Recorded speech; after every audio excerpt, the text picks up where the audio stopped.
फिर हुआ देश शर्मसार। कोलकाता की बेटी के साथ दरिंदों ने की सारी हदें पार। लोगों को है इंसाफ की दरकार।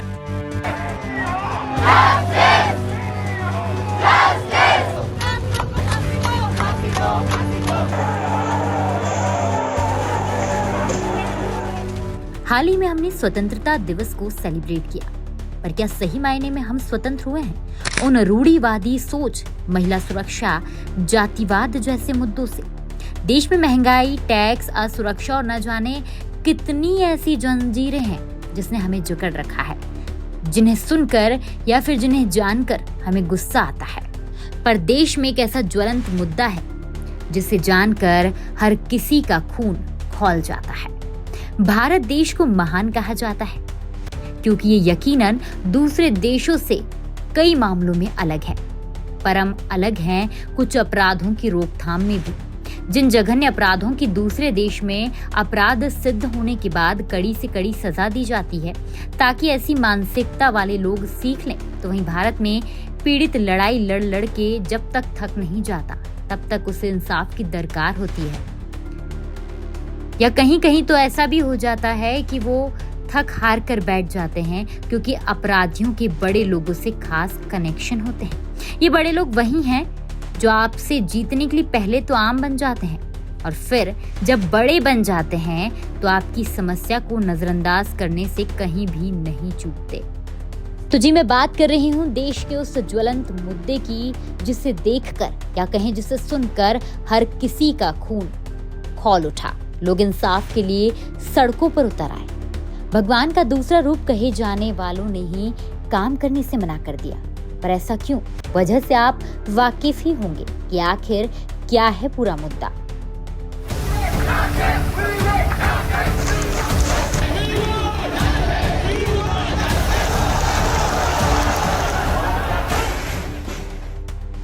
आठ अगस्त की रात कोलकाता की एक होनहार बेटी अपनी 36 घंटे की नौकरी कर बस कुछ देर के लिए आराम करने के लिए सेमिनार हॉल में गई।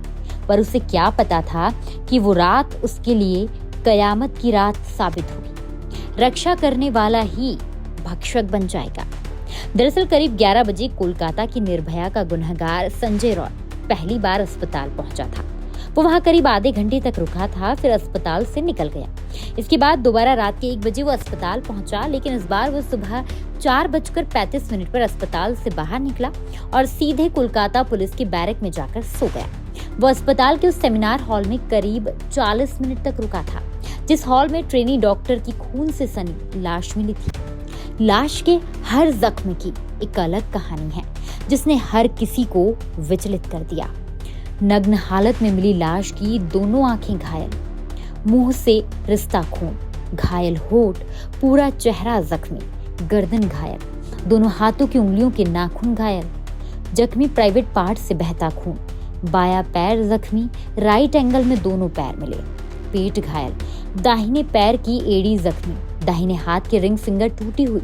ये जख्मों की वो लिस्ट है जो कोलकाता की ट्रेनी जूनियर डॉक्टर के हिस्से आई है। जब यह लिस्ट ही कलेजा चीर रही हो तो सोचिए, अगर जख्म की कहानी को कहानी की तरह सुना दिया जाए तो क्या होगा।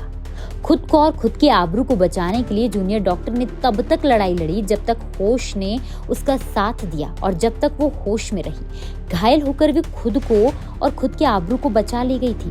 अब वो वहशी उसे नजर भी नहीं आ रहा था क्योंकि जिस चश्मे को उसने पहन रखा था उस चश्मे का ग्लास भी टूटकर उसकी दोनों आंखों को घायल कर चुका था। आंखें बंद थी और वो बेहोश। और इसी बेहोशी के आलम में वो तब तक उसकी आबरू लूटता रहा जब तक उसकी सांसें थम नहीं गई। लेकिन वो इस कदर नशे में था कि उसे एहसास ही नहीं था कि जूनियर डॉक्टर जिंदा भी है या नहीं। डॉक्टर शोर न मचाए, इसलिए जब तक वो होश में रही वो उसका मुंह दबाकर उसकी चीखों को घोटता रहा। फिर मौका मिला तो उसके वही हाथ उसकी गर्दन तक पहुंचे। इस बीच कब गला घुट गया उसे इसका भी एहसास नहीं था। इसके जख्मों की लिस्ट इतनी लंबी थी कि वो दर्द और होश दोनों से हार गई।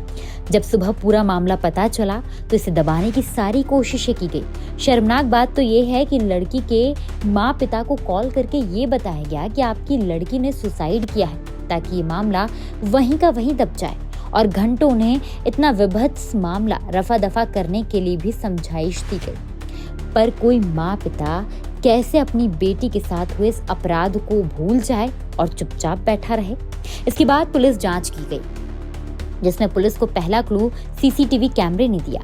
दरअसल पुलिस ने जब ध्यान से सीसीटीवी कैमरे को देखा तो पाया कि रात को जब संजय सेमिनार हॉल में गया तब उसके गले में ब्लूटूथ नेक बैंड था, लेकिन जब वो सुबह करीब 4:35 पर सेमिनार हॉल से बाहर निकला तब गले में नेक बैंड नहीं था और इत्तेफाक से जूनियर डॉक्टर की लाश के साथ पुलिस को एक नेक बैंड मिला था। अस्पताल के स्टाफ से पता करने में देरी नहीं लगी कि संजय पुलिस का ही वॉलंटियर है और अक्सर पुलिस बैरक में ही रात गुजारता है। कुछ वक्त के बाद उसे वहां से आरजी कर मेडिकल कॉलेज और अस्पताल पुलिस चौकी में तैनाती दी गई। फिलहाल वो यहीं तैनात था। हालांकि वो सिर्फ एक वॉलंटियर था, लेकिन इसके बावजूद वो अपनी बाइक पर कोलकाता पुलिस का टैग लगाकर चलता था। यहाँ तक कि वो केपी लिखी टी शर्ट और कैप भी पहना करता था। चूंकि वो कोलकाता पुलिस के लिए ही काम करता था, इसलिए पुलिस के साथ उसके अच्छे संपर्क थे और इन्हीं संपर्कों का फायदा उठाकर अक्सर पुलिस बैरक में भी रुका करता था। और हैरानी की बात तो यह है कि वो इतना बेखौफ था कि उस रात में भी वह वारदात के बाद पुलिस बैरक में ही जाकर सोया। संजय इतना बड़ा दरिंदा है कि वो 3 महिलाओं से शादी कर चुका है और उन 3 महिलाओं से ही उनके साथ वारदात के उस पर आरोप है। वहीं सुबह जब सबको ये मामला पता लगा तो पूरे कोलकाता में लोगों ने इसका पुरजोर विरोध किया। और हैरानी की बात यह है कि इस कॉलेज के प्रिंसिपल ने ऐसा शर्मनाक बयान दिया कि उस लड़की को सेमिनार हॉल में जाने की क्या जरूरत थी। ये बताता है हमारी दरिंदगी सोच को, जिसके कारण इस तरह के शर्मनाक कृत्य हमारे देश में हो रहे हैं।